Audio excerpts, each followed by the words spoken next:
controversy. Everybody loves some controversy. And today we're talking about non-CDL versus CDL. And again, this is a hot topic. I know it. We see it in the comments. We see it from the CDL guys who've been running I've been trucking for 30 years and against the non-CDL guys. And it's a real topic. And we've been asked to build a non-CDL hotshot trailer for a number of years. We haven't done it until just recently. If you've seen, we launched these two behind us. It's the Fmax 208 HS hotshot. They're rated at 12,000 with an option for 14, which in 99% of the cases, it gets you under that 26,000 threshold. After much deliberation and going over it, look, we decided we wanted to launch the trailer, but we weren't gonna do it with just the standard what everyone else does, which is 7K axles, regular old suspension, regular old I-beam frame.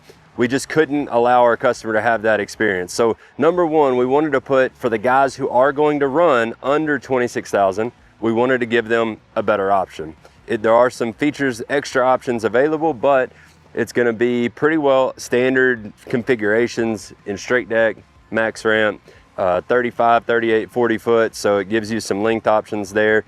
Outside of that, it's pretty straightforward. You can add a few other things like these have chain racks or slide track, extra box, that kind of stuff. So that being said, we know there's a number of non-CDL guys out there that want a better product. That's why we released it. But back to the topic at hand and the controversy. There are two schools of thought. This is again opinion. You're more than welcome to leave comments and give us your opinion, but there's two schools of thoughts on the non-CDL hotshot trailer.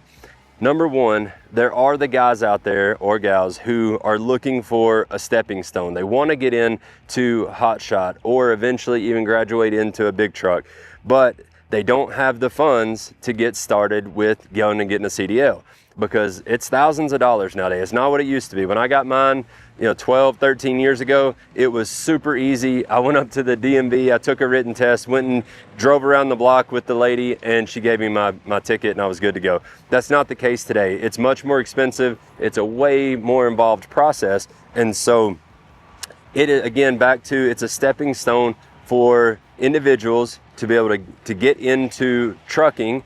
And the expectation is that they're still doing it by the book. They're still should be going by the weigh stations. They still should be logging. They're doing everything that someone with a CDL or with in a big truck would be doing, but they just don't have the actual, it's on them. They don't have the ability to go over that 26,000 threshold. They've got to thread the needle a little bit better. So like on these trailers, this gray one weighs like 7,500 pounds. It's got a few extra options you could take off to get the weight down. The black one is closer to 8,000 pounds, but again, it's got max ramps, so you're making trade-offs there. These guys run either with a like a 3/4 ton, in a 1 ton, a single wheel 1 ton. A lot of them do. They figure out ways to keep the weight down, because what happens is you've got that 26,000 as your cap, truck, trailer, everything, and so you want the truck and trailer physical weight or curb weight to be as light as possible to give you as much payload across the truck and trailer combo as you can. So if my truck is 8,000 pounds, it's F250 with this trailer, say it's 8,000 pounds.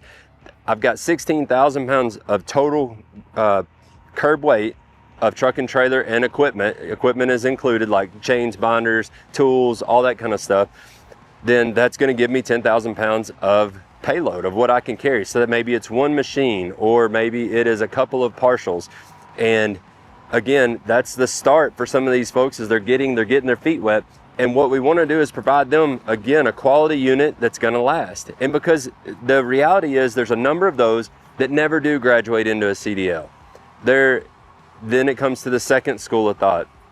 There are individuals out there. We've got a guy that's been running a trailer very similar to this. Only difference is he has disc brakes. He's out in Virginia. It's Tevin Hawthorne, and we'll throw him up on the screen here. But Tevin has made a career thus far, 6 years in the business. He stays in that regional area, has customers, and he makes a good living and has no real intention on getting a CDL. But again, he plays by the rules. He logs miles, he runs weigh stations, he gets his inspections, he does things by the book.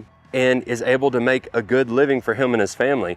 And so there's no doubt, I know what a lot of you are going to say is that, well, a lot of them, they do it to try and skate the rules and they don't follow the rules. And you're right, but that is in whatever you do. CDL guys do the same thing. There are people all over looking to cut corners. And so if you did it by the book, those two schools of thought make a really compelling case to have a non-CDL trailer. And because if you, like in Tevin's case, you know, if you're not going after a CDL, why have the extra expense of an air ride trailer or heavier brakes to maintain or a heavier truck to maintain or the expensive licensing process of getting a CDL? So again, those kind of schools of thought justify having a non-CDL trailer. And if you're going to invest in that, if you're looking at a way to get started, but you want good equipment you're not going to put you on the side of the road because you had, you know, lightweight tires or you broke a leaf spring after 30,000 miles or something like that, then the non-CDL 208 is a good option. It's an extraordinary option for that matter, because it's not gonna disappoint. So there you go. Again, leave comments down below. Tell me where I'm wrong. I know it's coming, but controversy is controversy. Let's go.